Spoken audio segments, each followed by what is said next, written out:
Welcome back to the next section. Welcome back. Welcome back. Let's get this party back started.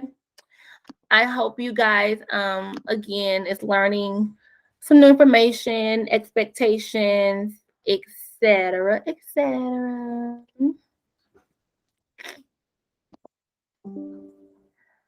Let's see. Present.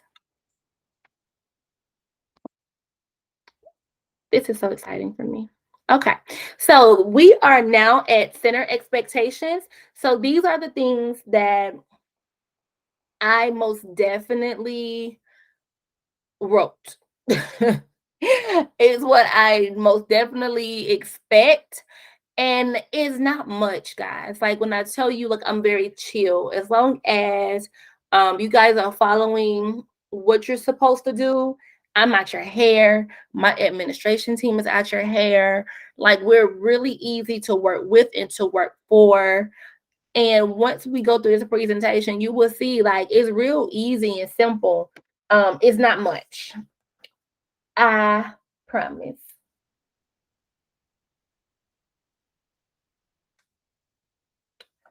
Three.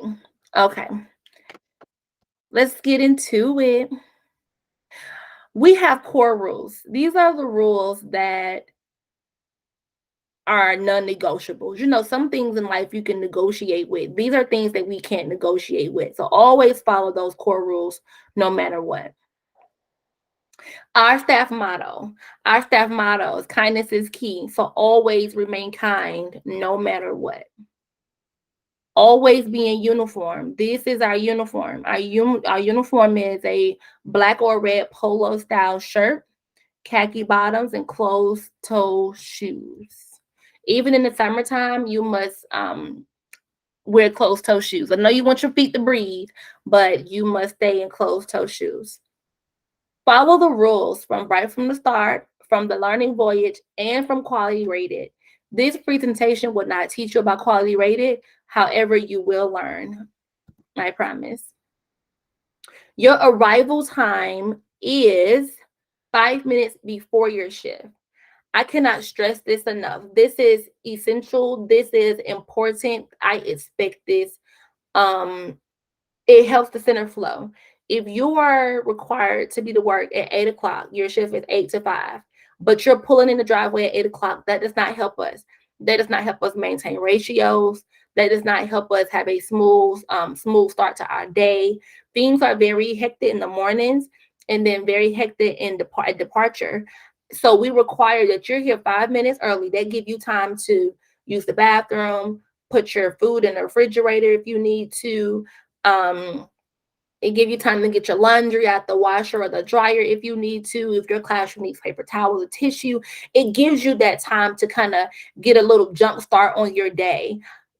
Please do not show up at 8 o'clock and expect Miss Joya or any of the admin team to be okay, because this is definitely a deal breaker for us. Be accountable, be responsible. It's not many things that, you know, rattle my body and my blood, but this is just one of those things. Follow your class schedule. I am aware that things are chaotic sometimes and that kids have their off days. So it's not like follow it to the T or the world is going to end. However, this is just reiterating that you should be doing something. That the day is not just looking at children, staring at them. We should be doing music and movement, small groups, centers, large groups, story time, outside times, actually engaging with the children. And when I say engaging with the children, that means on their level, like on the floor with them, or talking to them, or playing with them, reading them questions, singing them songs. If you find yourself just staring at the children, then you know that you are providing a babysitting service. And if you can think back to the logo or think back to our core values, educational excellence, babysitting is not what we're here to do.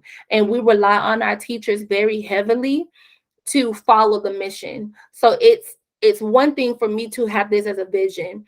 It's another thing for Miss any of our administrators to direct it to you, right? From me, and then the ball comes to you and you don't make the shot. Everything that we did, everything we planned, everything that we trained for, discussed, told parents, put in the community, you are the executors. It means nothing if you don't do it. So we do expect you guys to be accountable and to work with those babies. And it doesn't have to be like a classroom setting. It can be something as simple as, if they're playing with blocks, go join them. Talk to them about the color of the block. Count the blocks. How many blocks do they have? See if they can sort the blocks. Just depending on the age of the kids, just them even being able to stack 4 or more blocks is a skill in itself. What we see a lot of time in the classrooms are that the kids is go and dump the toys. They dump the toys and the classroom is dirty. Well, they're doing this because all they know is fill and dump, which is a skill. So fill the buckets and dump the buckets. So to them, they're playing. We live in a technology era, ladies and gentlemen. So parents don't have blocks at home. Their first time seeing blocks is coming to the daycare. Parents aren't buying puzzles. Their first time seeing puzzles at the daycare. So as far as learning, it can be literally teaching them how to play with blocks, teaching them how to put a puzzle together, teaching them how to appropriately turn the pages on the book, just teaching them the ins and outs in the works of their actual classroom. Because they're living in a technology area. They can work the TV, the remote, they can work cell phones, they can work tablets. So just follow your schedule, engage with those kids, teach the kids.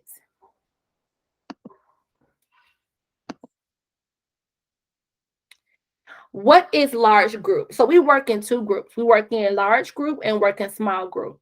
When you're thinking about your large group, that is your whole class. Things that you can do with your whole class. So you can read your whole class a book. You can read, you can dance with your whole class for musical movement. You can do circle time with your whole class. And we'll go over what circle time is on an upcoming slide. You can eat lunch with your whole class. So all those things, when it's your whole class, that is your whole group lesson. Your small group lessons are groups where you have 2 to 4 children. And this is important when you're doing things that you want to be meaningful.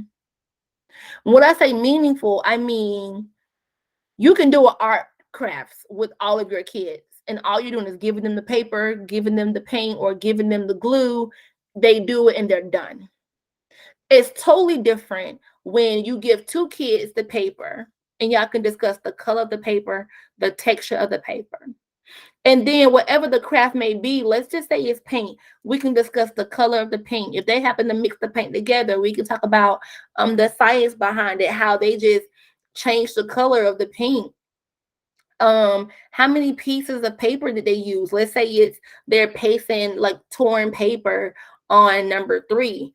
Now we can talk about the number 3. We can count to 3. We can do 3 fingers. How many pieces of paper did you use? So let's say they use 10 pieces of paper, of ripped paper, to put on number 3. Like, you're able to have more detailed conversation and intentional structure in your assignments when you work in small groups. All of your learning activities should be in small groups. They don't have to be at the table. Again, if they're in dramatic play and they're playing with something, join them. What are you making? Ask them open-ended questions. That's learning, because it's making them think. They're thinking as to, what am I making? Why am I making this? And then you ask them, where do you see this from? Where you get this from? And now you're bridging the gap between wherever they saw it in school. So now that's a little social studies, right? So when you're working in small groups, it's more impactful than when you're working in large groups. You can't meet everyone's need at one time. So work the classroom, get on the floor and engage with the children, okay? So what is circle time? Joy, you keep saying circle time. What is it? So circle time is when you address the whole class at once in a learning environment. You go over songs, calendar, months of the year, days of the week, numbers, letters, letter sounds, shapes, colors, etc. I always start my circle time with a good morning song. My favorite one is It's Just Me. All right. I'll do it. Good morning, Johnny. How do you do? Good morning, Sabrina. How do you do? Good morning, Ebony. How do you do? How do you do? How do you do? How do you do? Add a little flavor to it, get their attention, start beating on something. I'm animated. Y'all can't tell in this video thing, like I'm very animated. So it's nothing for Miss Joya to sing another song, and I'm like, where is Sabrina? Where is Sabrina? Here I am. Hey, here I am. Hey, how are you today, Sabrina? Very well, I thank you. Sit back down. Sit back down. And you can like engage the kids because they got a little beat. You have a little energy. They feel your energy. This is how you get your morning started. Okay.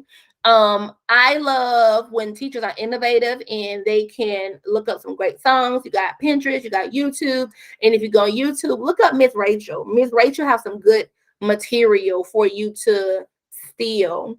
When you're doing days of the week, it's kind of boring if you're like Sunday, Monday, Tuesday, Wednesday, Thursday. Learn you some days of the week songs. Days of the week, days of the week, days of the week, days of the week, days of the week. There's Sunday and there's Monday, there's Tuesday and there's Wednesday, there's Thursday and there's Friday, and then it's Saturday. Days of the week, days of the week, days of the week, days of the week, days of the week. Then we can add a little math. Now we're not gonna clap. We're gonna go, there's Sunday and there's Monday, there's Tuesday and there's Wednesday, there's Thursday and there's Friday, and then the Saturday. Days of the week. There's another one you can sing a little slower if you're a little slower pace. There are 7 days. There are 7 days. There are 7 days in a week. There are 7 days. There are 7 days. There are 7 days in a week. Sunday, Monday, Tuesday, Wednesday, Thursday, Friday, Saturday. Sunday, Monday, Tuesday, Wednesday, Thursday, Friday, Saturday. And then when you're doing months of the year, get up, have a little energy. Tell the kids, get up, everybody, get up, get up. We're going to do months of the year. You tell them, all right, ball up your fist. We're going to punch it out. Let's go. January, February, March, April, May, June, July, August, September, October, November, December. Get them moving. If you realize your circle time is boring and the kids running away, get them going. Same thing when you're counting. When you're teaching them to count, we'll have to go 1, 2, 3, 4, 5. No. Tell them, all right, get up. You're going to do 10 jumping jacks. So now you're addressing their gross motor skills and counting at the same time.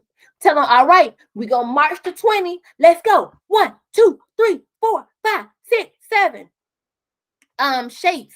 You can use shapes flashcards or your poster boards on your walls, but I'm not that boring teacher.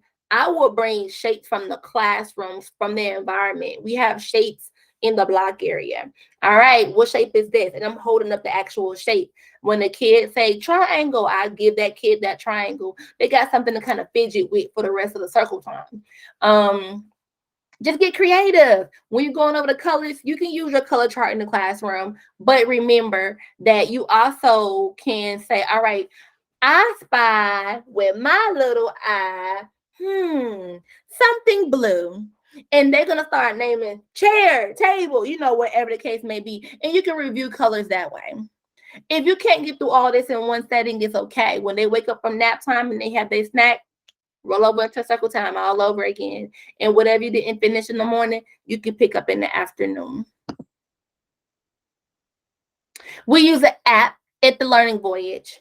The app is a requirement to be used every day. No excuses. Every single day. All 5 of them. In the app, you are required to post all meals. You can either type in what the meals are, but for me, I take a picture and there you go. They can see the meal. Easy. All diaper changes. If a child come in with a mark or a bruise, notate it. If a child have an accident, put it in the incident put it on an accident report, and then upload the report into ProCare. If it's very serious, admin will call. 2 pictures of activities every day. It's a way to communicate with parents. So if you need to notify a parent that they need diapers or wipes or change of clothes, this is where you would do that. And then it's also your responsibility at nap time to check the messages and make sure the parents aren't writing messages. And if they are writing messages, it is your responsibility to respond using proper, correct English, spelling, and grammar. We're not going to miss the parents. LOL. LMK. Did I do it right? Let me know. I think so. Proper English. We are education professionals, okay? I don't care how cool the parent may seem. Maintain your professionalism. Attendance. In your classroom, there's an attendance roster that must be done every day. The attendance roster must match the attendance in the app. So make sure that all your kids are signed in on your app. That's for one. And then for 2, make sure that you do your attendance roster in your class every day. We do have someone that will train you on how to use the app appropriately, so don't worry. We communicate at our school via walkie-talkies. This walkie-talkie needs to go with you everywhere. So if y'all go to the playground, take the walkie-talkie. If you leave your class for whatever, take your walkie-talkie. This is how we communicate in a professional manner without opening up the door, yelling to the next teacher, the next class, etc. Never leave your class unattended. If you need someone, again, please just walkie-talkie us, and it is our pleasure to come and help you and to serve you. We do require that you keep the kids' faces clean. Please don't ever send a child out the door to go home without checking their diaper to make sure they're dry and without checking their faces. And then throughout the day, just make sure you're following proper protocol with washing faces and washing their hands. But the biggest thing with hygiene for me right now in this conversation is at departure, please make sure that my babies are clean, dry, and they look good. I look good. We check diapers every hour. You don't have to change them. You check them. But if they do need changing, please change them. If you smell poo, please find it. It amazes me when I hear people say, I smell poo-poo. And I'm trying to figure out, is it going to get up and walk to you? Walk around the classroom, figure out who did it, and change the child. And then put it in the app. We don't want to leave any kids in soiled diapers. That's just not nice. We sanitize our toys. During nap time, you will use your bleach water solution that's in your class. If you don't have bleach water solution and you need to make some, all you do is use the blue cap on the bleach, fill it up. It's just this much. You'll pour it in the bottle about this big in your class, and then you'll fill the rest of it up with water. I know we are accustomed to smelling the bleach, but if you can smell the bleach, that means you made your solution too strong and it's not correct. What you're going to end up doing is bleaching those babies' clothes, and you're going to end up paying the mamas back some money because Miss Joy is not going to do it because we use 1 part bleach and the rest of it is water. Fair enough? Fair enough. Uh-oh. Before you go on lunch break, we require that you communicate with your co-teacher. Let the person know, hey, I'm going on break. Take your trash out and clock out. Please do not leave that morning trash in the classroom all day. If you have poopy diapers in your classroom, real funky, call somebody to empty your trash can, okay? Transitions are the hardest part of your day. I just kind of want to give you guys these little video clips to look at so that you have an idea of what's expected that will make your day flow a little differently when you learn to give the kids specific instructions and when you learn to be a little more intentional. This will take practice. Practice will definitely make perfect in this area. We're ready? Are you going to hop like kangaroos or are you going to fly like butterflies? I'm gonna fly. Fly like a butterfly. Remember, David, you can fly like a butterfly and then you're going to put your finger on the wall. Finger on the wall. Let's try that. Come on.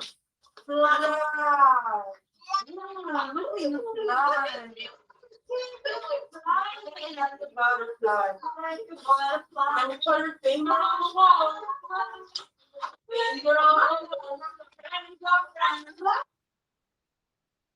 Okay, so with the first video, it showed that the teacher didn't say, all right, let's go outside. She was specific. How do you want to go? Do you want to fly like a butterfly? And that way it eliminates the kids from just getting up, running to the next place. So what the Learning Voyage expects for the teachers is to be intentional. Be intentional in everything that you do, even in how you're moving from one space to the next. Don't say, hey, all right, let's go to the table. And then you're wondering why they're running and they're pushing because they are little people and you have to tell them how to go to the table. And so what we end up doing is telling them what not to do. Don't run, but we don't tell them what to do. And most times we don't tell them because you don't know yourself. So when you're going into the classroom, think about how you can be intentional. When you're writing your lesson plans, write in your transition. Like, what are you going to do for transition? It will help you out tremendously. So if you're lining up to go outside, I would say, all right, do you want to fly like an airplane or you want to pretend to be on a choo-choo train? And they say, fly like an airplane.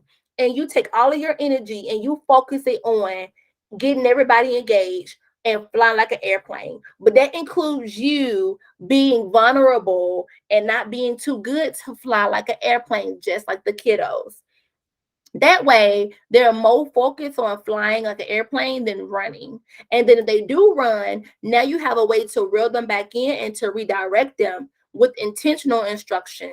So versus saying don't run, you will say, all right, remember we're flying like an airplane. We must hold our arms out wide. All right, lean to the left. Oh, lean to the right. And they will focus all their energy on that. And then when you're going outside to the playground, don't worry about if they're in a straight line or not. You're going to have control in your transition because your energy is going to get them flying like an airplane. We want to focus on the line because that's our only means of control. But if they are engaged, we don't have to control. They can walk to the playground 4 in a row if they want to, as long as they're flying and they make it there safely. Okay, let's watch the next video and see what we learn from here.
So in this video, it again, you have to be intentional. So one of the pointers were eliminate long wait times. When you say, all right, let's fly like an airplane to go outside, imagine they're sitting there going left and right for 5 minutes because you still trying to clean up and you still trying to gather your walkie and gather your wipes so you can wipe their face and they outside. And then you have to cut off the lights and then they're restless. So you have you together first, in order to have them together. Does that make sense? I'm going to assume you said yes.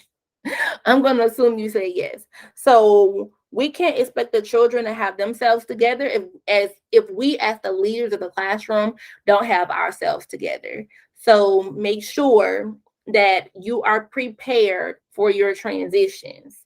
Another thing that was brought up in the video was, you have your materials ready. So if you know they're going to be waiting for a while, let's say that you're waiting to change everybody, then sit them at the table and get them some books so that they're engaged in doing something while they're there. And then they get restless, you can kind of swap and rotate the books amongst the kids at the table.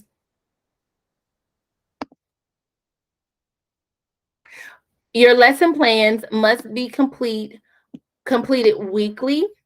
Right now, they're due every Tuesday, and that's for the upcoming week. And we expect you to follow your lesson plans. So don't create lesson plans that you don't intend to follow, because it really don't mean anything if your lesson plan looks beautiful, but every time we walk in your class or we observe your app, there isn't anything meaningful in the app. It don't have anything to do with your lesson plan. Or we check the walls in your classrooms and the things that's in your classroom doesn't align with your lesson plan. So we don't really focus on the beautifulness of the relation of the app. We focus more, not the app, of the lesson plan. We focus more on, are you actually implementing these things? Because it can read nicely, but if you're not able to follow through, then everything was pointless. Proper sanitation is an essential tool for a healthy lifestyle. As teachers, it is a must to understand and learn the ways on how to do proper hygiene with our children. Excuse that. That was awkward. But that is the end of the slide presentation. I am going to talk about a few more things that's essential for you to be successful in your classroom. So one is, if you happen to have a class that they have bottles or a sippy cup, then make sure that all the bottles are labeled with the child's name and that day's date. That is very, very important, okay? Every sippy cup, every bottle must be labeled with the child's name and that current day's date. Another thing that I want to bring to your attention to make sure that you are successful is opening procedures. So if you are the opening teacher, it is your responsibility to, of course, arrive 5 minutes early, and you make sure your classroom have those initial things, that trash bags are in the trash can, that you have soap, that you have your bleach solution, your soap solution, you have tissue in your restroom, you have paper towels, that your classroom is safe. Do a walkthrough, make sure everything is good. And even as the kids are coming in, you can kind of do these things. That is pretty much your responsibility as an opener, just getting that day started. And if it's some things that you need, but kids are already there, then you go ahead and use your walkie-talkie and you get one of the members of administration to assist you in getting everything you need. That way you are being responsible and you don't have to call the administrators all day. Hey, I need this. Hey, I need that. Hey, I need this, because believe it or not, they have jobs and responsibilities too. But if we have 7 different teachers in 7 different classrooms always needing something because they weren't properly prepared, it's unfair for them and they can't get their work done. So be responsible. If you know that you couldn't get to it, another thing that you can do is, when your co-teacher come in, because most of our classroom have 2 teachers, when your co-teacher come in, you say, hey, do me a favor, run and grab the laundry. I forgot to get the laundry. Or, hey, do me a favor, we ain't got no paint and we painting today. Be responsible, be proactive. Another thing that you can do to be successful in your classroom is during nap time, when you look at your lesson plan for the upcoming day, Look at the materials that you need. See if you already have them in your classroom. If you don't have it in your classroom, you go ahead and you let someone know during nap time, like, hey, I need this. Or tell your co-teacher who on break, hey, when you get back from break, go run real quick and get this before you come back in the classroom. And that's how we be responsible, be proactive, and be responsible for our day and be leaders of our classrooms. It's really unfair for the members of administration to be called all day as you guys as personal assistants and personal runners, and then their jobs aren't getting done, and then I'm talking to them about what isn't done, and they're like, well, I couldn't do it because everybody needed me. So just know that everybody have their own roles and responsibilities, and it is your job to be a leader in your classroom and to make sure that you're prepared for your day and that you have everything that you need. Fair enough? Fair enough. I'm going to assume you guys said fair enough. The next thing I want to bring to you guys' attention is closing procedures. So if you happen to be the closing teacher, you are responsible for making sure those toys are sorted and put back in its appropriate areas, that your floor is swept, mopped, that table is clean, the bathroom is clean. Speaking of bathroom, you know what? I mentioned that in a second. Making sure that your classroom is stocked with materials before you walk out the door. And all of this can be done, and someone will model for you this as well with kids in the classroom. So what you can do, again, is be intentional. You sit those kids at the table, you give them paper and some crayons, or you give them some blocks at the table, some manipulatives, you give them something at the table. And while they're engaged at the table, you're breaking down your classroom. And the day kind of ends quickly once it hits like 4 o'clock. And those kids are steady leaving at the door. So you have less and less kids that you have to supervise at the table. So you don't have to wait till every single child is gone before you can start breaking down your classroom. You grab that trash and you take your trash out and cut your lights off and you're good to go. But I strongly, strongly suggest that even the closing teacher know what's needed for the next day. Because typically our children leave in a good time where you still have a couple of minutes on the clock without any kids being there. And you can again have time to grab your materials that you need and be proactive without having to bother a member of administration. Nap times. Nap time is the time that you get your work done. If you have to cut up anything, if you have to draw out anything, if you have to prepare anything for your activities and your lessons, that is your time to do so. It is not your time to do so when the kids are up and they're playing and you're sitting there cutting out things. That is a lack of supervision. You're not watching them. You're focused on your craft. So use nap time to your advantage. At nap time, you bleach those toys down. That take 2 minutes?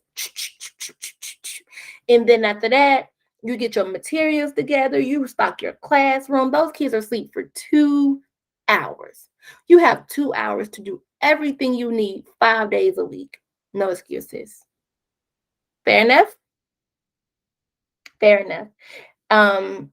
You will receive hands-on training with the app. You will receive hands-on training with writing lesson plans. And you will receive hands-on training with diapering procedures. If you have any questions, please do not hesitate to ask your members of administration, or please feel free to email me at thelearningvoyage@gmail.com.